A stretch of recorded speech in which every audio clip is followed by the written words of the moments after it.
Shalom, welcome back. We're picking up again as we're working through the prophets, looking at the greater Exodus. We're up to Zephaniah, and just some background on Zephaniah. The name means the Lord hides, or it could mean the Lord has hidden. The first verse of the book of Zephaniah makes him a contemporary of Josiah, the king of Judah, who reigned from 640 to 609 BC. The prophet's message, however, probably occurred during the early part of Josiah's reign, because he criticizes the worship of certain gods in Jerusalem, like Baal and Milcom, the host of heaven. That, of course, would have been meaningless after Josiah made his reforms later in his reign, which occurred around 623. So we're probably looking at Zephaniah writing his book sometime between 640 and 623. Just jumping right into it, starting in verse 1, the word of Yahweh, which came to Zephaniah, the son of Cushi, son of Gedaliah, son of Amariah, son of Hezekiah, in the days of Josiah, son of Ammon, king of Judah. I will completely remove all things from the face of the earth, declares Yahweh. I will remove man and beast. I will remove the birds, the sky, the fish of the sea, and the ruins along with the wicked. And I will cut off man from the face of the earth, declares Yahweh.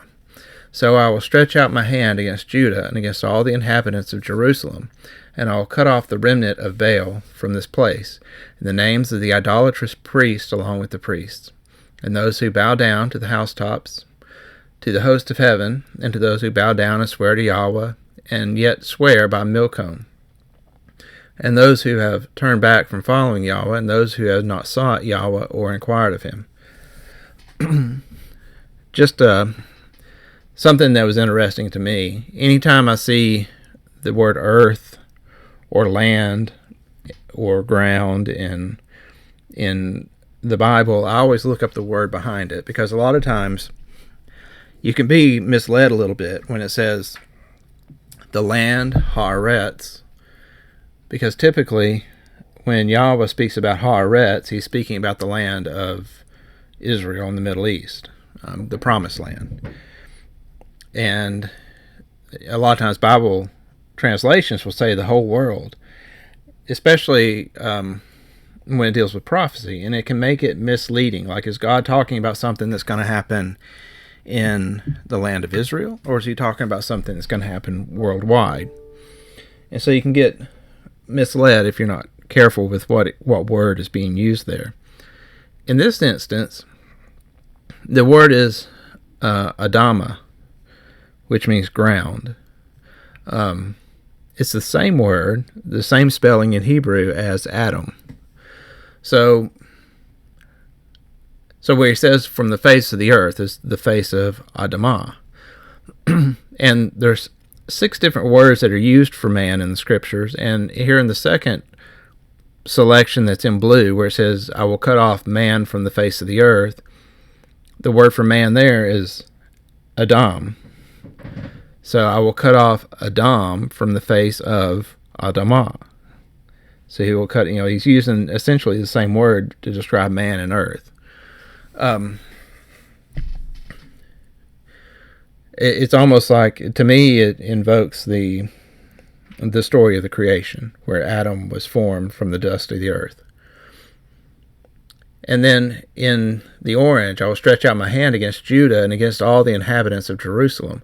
So one thing I want to point out is, typically when you hear Judah, you think the tribe of Judah. But that's not always the case, because Judah can also directly correlate to the land of Judah. So, and it could be either or. I definitely think that if this is speaking about the coming destruction of Jerusalem in 586 BC, then that would be Judah inhabiting the land. But when Jerusalem was destroyed in 70 AD, it wasn't the tribe of Judah. The land was called Judea, but the people who were in Jerusalem when it was eventually destroyed were Edomites. And you can see that in the writings of Josephus. I talk about that a lot in my series on who is Esau Edom. And if you guys get tired of me promoting that series of videos, I think it's very important to understand this. If you don't understand who Edom is, then you're not going to understand a lot of what was being said in the New Testament, and you're not going to understand what's going on in the world today. So, when he says, I will stretch out my hand against Judah, is he speaking about the land of Judah, the land that we now know as Judea? Or is he speaking about the tribe? I think he's speaking about the land, at least with regards to our current days, because prophecy is cyclical, and I think if we're going to be looking at this to see what does it entail about the greater Exodus, we should say, okay, well, if this is a foreshadowing of the destruction that's going to occur before the greater Exodus, and you'll see later on in the book of Zephaniah, he speaks about the regathering. So is this prophecy just about the destruction of Jerusalem? Is it about the destruction of Jerusalem back 100 years after Zephaniah lived? Or is it talking about something else? I guess that's the question. That's what I'm trying to get at. So if we're going to look at this from the perspective of the greater Exodus, and since it does mention the regathering later on in this book, I think we should look at this from the perspective of this is something that's going to happen in the future, in the coming days. So, in that respect, there's a few things going on. Right now, the land of Palestine and Jerusalem is under control of the Edomites.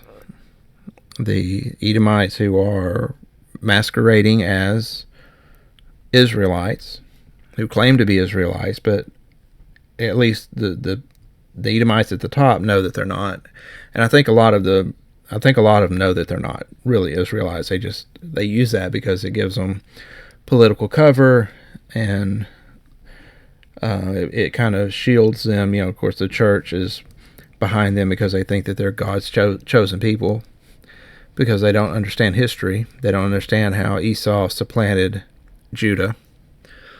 And they certainly don't want to hear about the things that Yeshua called them, like synagogue of Satan and sons of the devil. But currently, if Israel and Jerusalem are under control of the Edomites, then that's going to be who this judgment is against. You see, where it says Judah here in the orange, that's the only time that it mentions Judah, as in the people that are there in Jerusalem.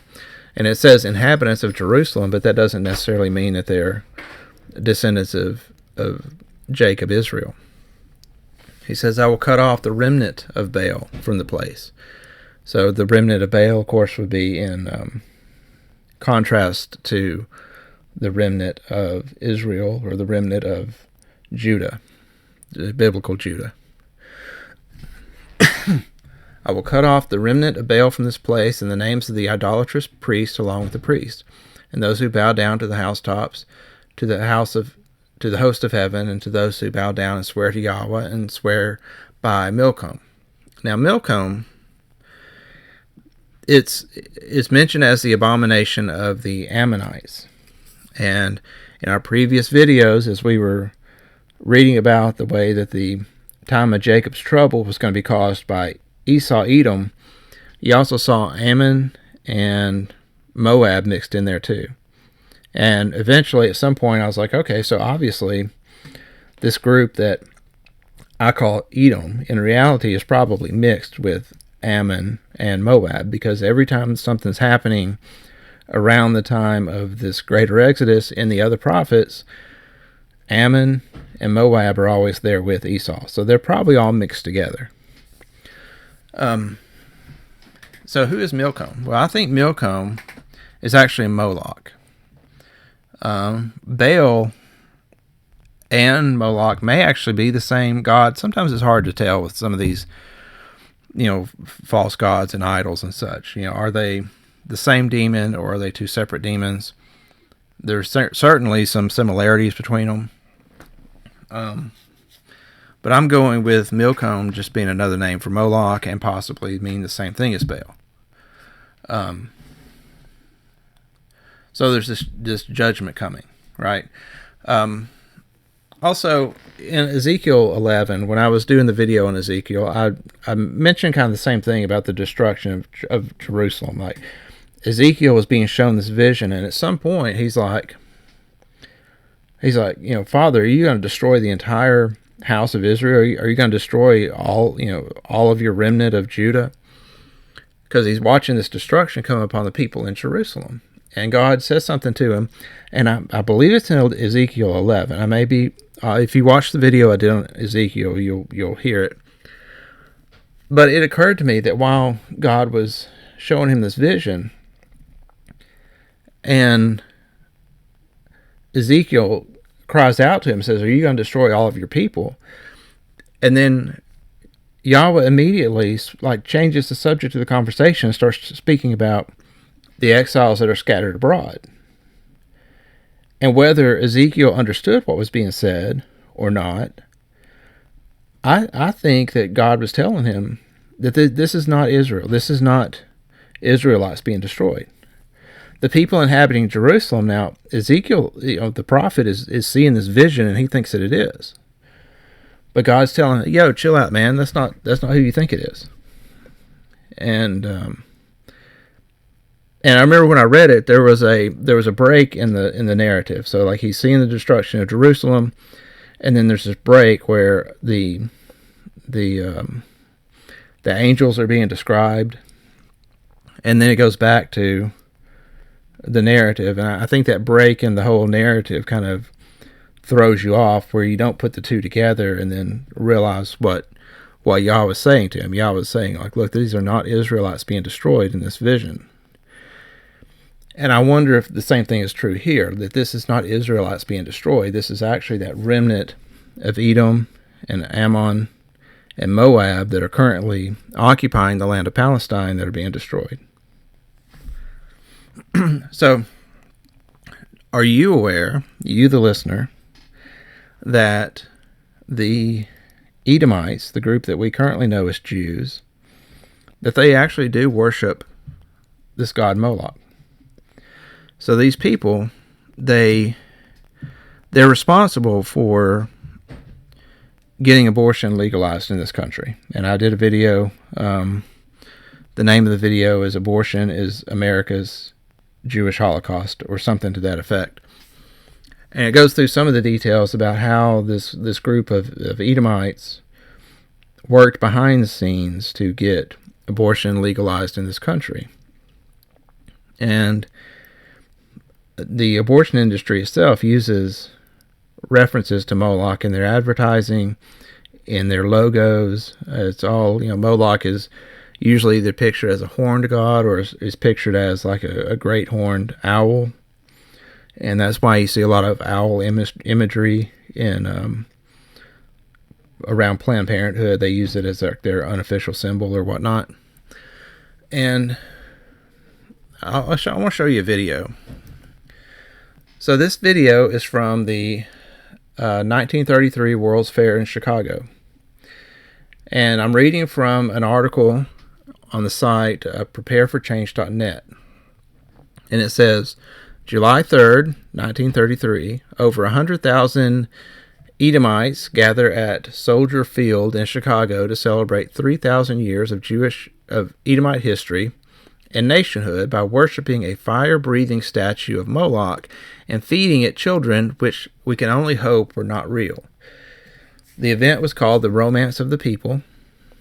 It was organized by the Zionist Organization of America, sponsored by Jewish Agency for Palestine, and produced by Mayor Weisgau, with help from Rabbi Solomon Goldman, as well as Maurice Samuel, the author of You Gentiles.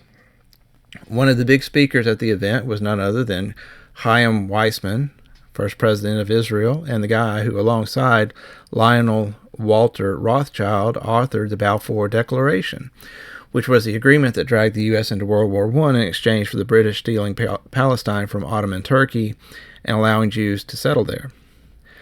Now who builds a big statue of a bull with an oven in its stomach and makes it breathe fire, and then stuffs children, whether real or fake, into that oven while crying out like banshees and dancing about?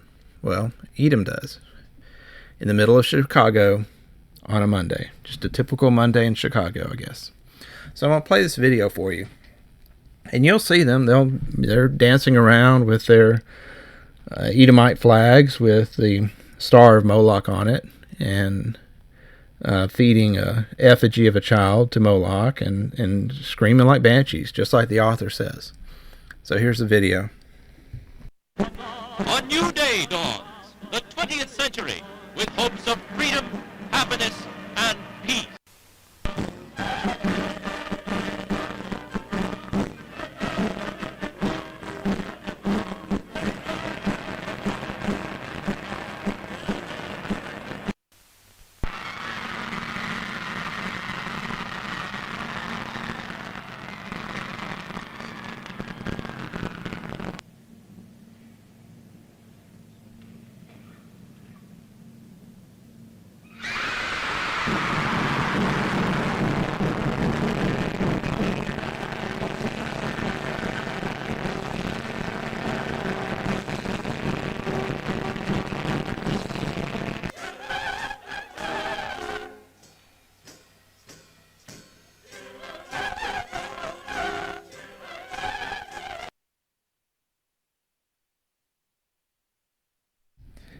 So there you have it.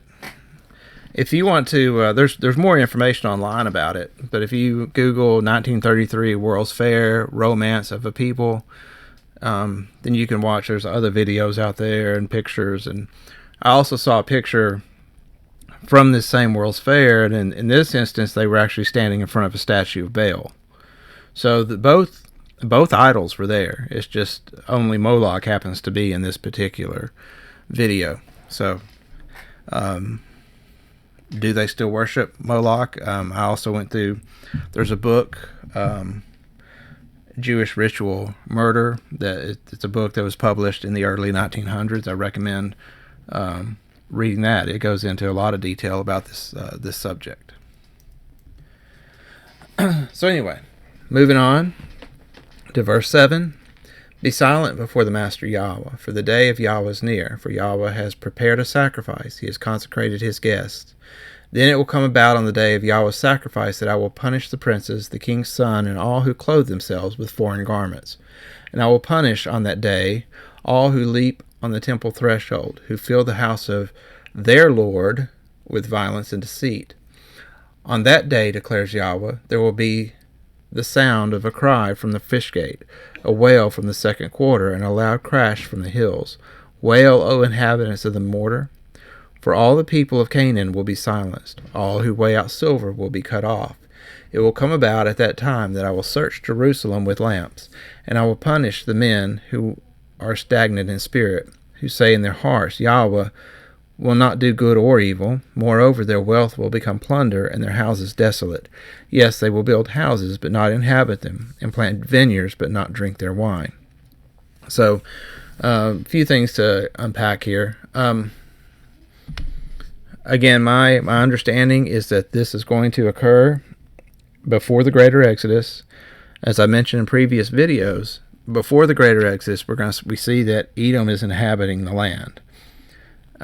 We're put there. They are put there by a group of nations that gets together, and Edom uses this group of nations to give Palestine to themselves, and we see that in Ezekiel 35, and of course that is where the United Nations gives Edom the land of Palestine in 1947. So he says the house of their Lord. Adonai him. The him is saying there. So like you hear these people say Adonai with the I at the end is my. Like Adonai means my Lord. Adon Nachem is their Lord. So it's the same. Their Lord, of course, would be this entity that they worship, who is not Yahweh.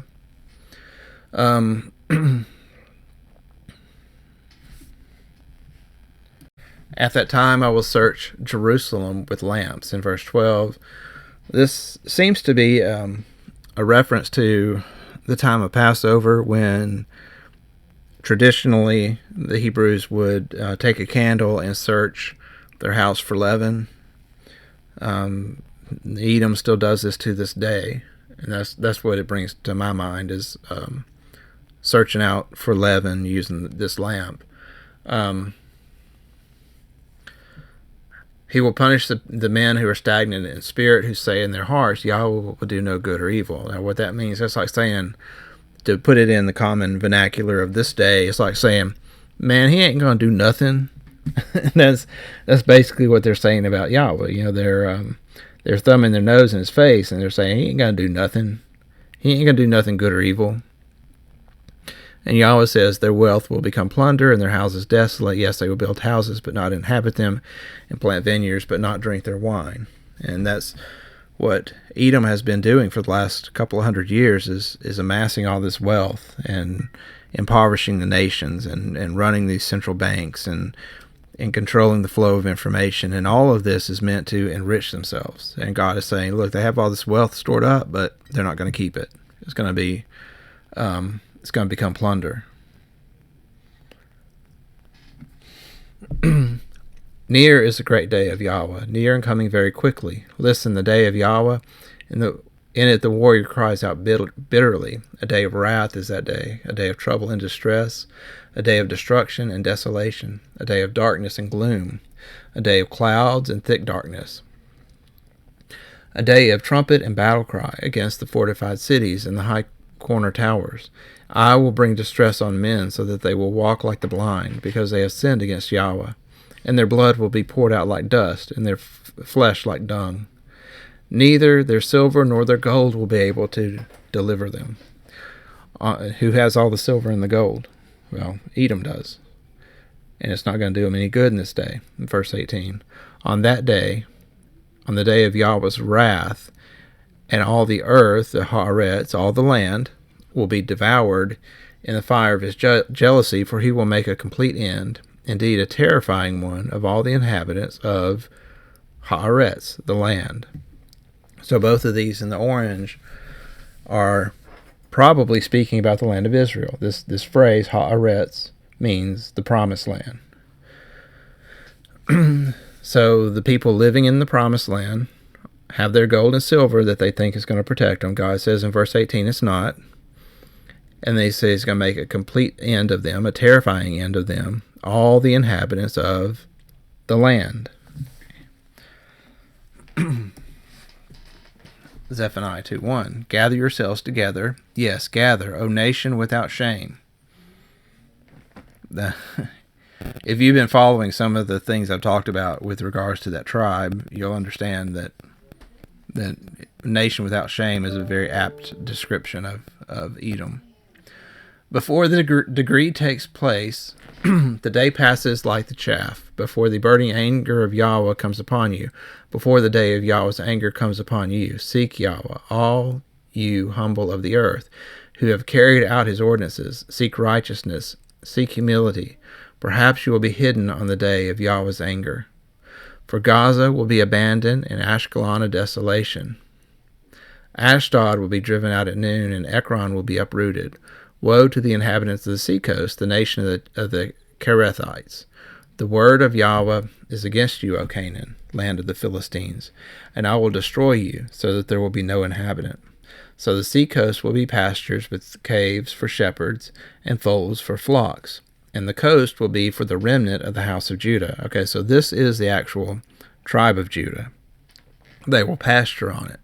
The houses of Ashkelon, they will lie down at evening, for Yahweh their God will care for them and restore their fortune.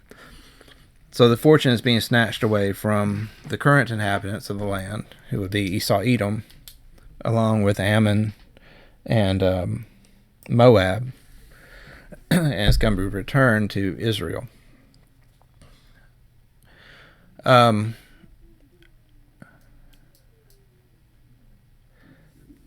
One thing I will say is in verse 3, he's still urging the people that are inhabiting this land to repent. He's saying, maybe you'll be protected. It brings me back to Nicodemus, where Yeshua is speaking to him and says, you got to be born again. Now, Nicodemus, of course, was a Pharisee, and the Pharisees were made up of Edomites. So that's the only person that Yeshua ever said had to be born again, was the Pharisee. And I think what he was saying is like, look, man, you got to leave behind this identity of Edom. If you want to be part of my kingdom, you have to be born again into a new name, into a new family. It wasn't meant to be taken literally. It's like saying you need to be grafted in. You're going to have to be grafted in to Israel.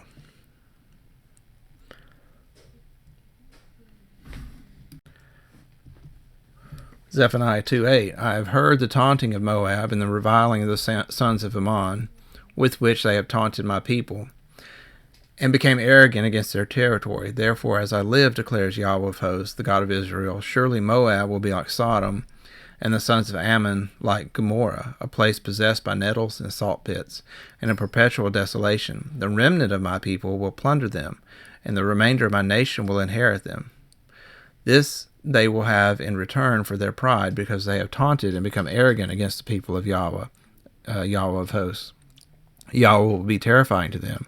He will starve all the gods of the earth, and all the coastlands of the nations will bow down to him, every one from his own place. Another thing to mention is it speaks about this pride that Moab and Ammon have. And that's something that we see in Ezekiel 35 when it's speaking about the Edomites giving themselves the land of Palestine, and they're doing it in the arrogance of their heart.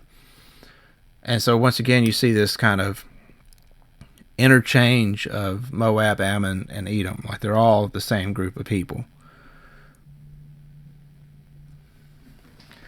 You also, Ethiopians, will be slain by my sword, and he will stretch out his hand against north and destroy Assyria, and he will make Nineveh a desolation, parched like the wilderness. Flocks will lie down in her midst, and beasts which range in herds. Both the pelican and the hedgehog will lodge in the tops of her pillars. Birds will sing in the window. Desolation will be on the threshold. For he has laid bare the cedar work. This is the exultant city which dwells securely, who says in her heart, I am, and there is none beside me. How she has become a desolation, a resting place for beasts.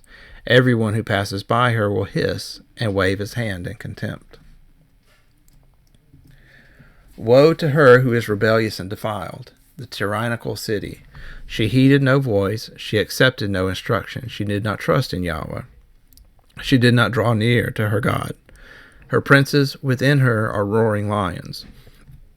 Her judges are wolves at evening. They leave nothing for the morning. Her prophets are reckless, treacherous men. Her priests have profaned the sanctuary. They have done violence to the law. If you're familiar with the Talmud, which the Edomites follow, I mean that is, it's like nothing but a book of loopholes that they've made for themselves to get away with breaking Yahweh's commands. Verse 5, Yahweh is righteous within her. He will do no injustice. Every morning he brings his justice to light. He does not fail, but the unjust know no shame. I have cut off nations. Their corner towers are in ruins. I have made their streets desolate with no one passing by. Their cities are laid waste, without man, without an inhabitant. I said, surely you will revere me, accept instruction. So her dwelling will not be cut off according to all that I have appointed concerning her. But they were eager to corrupt all their deeds. Therefore wait for me, declares Yahweh, for the day when I rise up as a witness.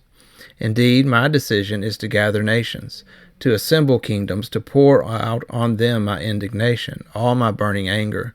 For all the earth will be devoured by the fire of my zeal. All the land, the Haaretz, will be devoured. For then I will give to the people a purified lips, that they may call on the name of Yahweh, to serve him shoulder to shoulder. Here in verse 9, this give to the people a pure tongue or purified lips. I don't believe this is speaking about restoring the people to the Hebrew language. This is about sanctifying their mouth. So in the book of Isaiah, we see this scene where Isaiah finds himself in the throne room, and this angel brings a hot coal from the altar of incense and touches his lips and purifies his lips. And that's the sort of thing I think is being spoken about here. It's about sanctifying the people. I will give them purified lips, that they may call on the name of Yahweh to serve him shoulder to shoulder. From beyond the rivers of Ethiopia, my worshipers, my dispersed ones, will bring my offerings. Okay, so here you see, again, we're back to the regathering. This is the Exodus being spoken about again. Beyond the rivers of Ethiopia. He's going to gather back in his dispersed ones. In that day you will feel no shame because of your deeds by which you have rebelled against me. For then I will remove from your midst your proud, exulting ones, and you will never again be haughty on my holy mountain. But I will leave among you a humble and lowly people, and they will take refuge in the name of Yahweh. The remnant of Israel will do no wrong and tell no lies, nor will a deceitful tongue be found in their mouths. This is in contrast to Edom, who always does wrong and always tells lies and has a deceitful tongue. For they will feed and lie down with no one to make them tremble. Shout for joy, O daughter of Zion. Shout in triumph, O Israel. Rejoice and exult with all your heart, O daughter of Jerusalem. Yahweh has taken away his judgment against you. He has cleared away your enemies. That would be the Edomites. The King of Israel, Yahweh, is in your midst. You will fear disaster no more. In that day it will be said to Jerusalem, do not be afraid, O Zion. Do not let your hands fall limp. Yahweh your God is in your midst, a victorious warrior. He will exult over you with joy. He will be quiet in his love. He will rejoice over you with shouts of joy. I will gather those who grieve about the appointed feast. They came from you, O Zion. The reproach of exile is a burden on them. Behold, I am going to deal at that time with all your oppressors. I will save the lame and gather the outcast, and I will turn their shame into praise and renown in all the earth. At that time I will bring you in, even at the time when I gather you together. Indeed, I will give you renown and praise among all the peoples of the earth, when I restore your fortunes before your eyes, says Yahweh. So again, this prophetic book is all about building up to the end, to building up to this regathering. One of the commentaries I read said that the book is so full of doom and gloom and destruction and chaos until the very end, and then the very end you see Yahweh's mercy on his people and the regathering of the outcast. Now they don't understand there's two different groups of people, but I believe that this entire book is about clearing out the land of Palestine, getting the Edomites and the Ammonites and the Moabites out, and replacing them with true Israel. And so that, of course, being the greater Exodus. So that's all for today. Thank you for listening. I'll go ahead and get this posted, and we'll work on the next book next time. Thank you. Shalom.